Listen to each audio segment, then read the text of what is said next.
मशालीच्या लख्ख उजेडात उजळून निघालेला प्रतापगड पाहताना आठवतो शिवप्रताप. खानाच्या रूपात एक प्रचंड मोठं वादळ घोंगावत स्वराज्याची मशाल विझवण्यासाठी झेपावलं खरं, पण मराठी दौलतीच्या आदिशक्ती भवानीचा आशीर्वाद त्या मशालीभोवती कोट स्वरूप उभा होता.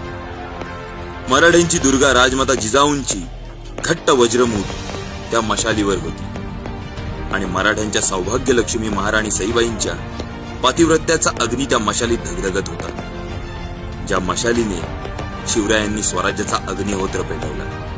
गडेओ, चला प्रतापगडी पेटवू मशाल. जाज्वल्य इतिहासाची, ज्वलंत पराक्रमाची, मराठ्यांच्या शौर्याची, हिंदवी स्वराज्याच्या अमरत्वाची मशाल पेटवू, अधर्मावर मिळवलेल्या विजयाची. मशाल महोत्सव, प्रतापगड.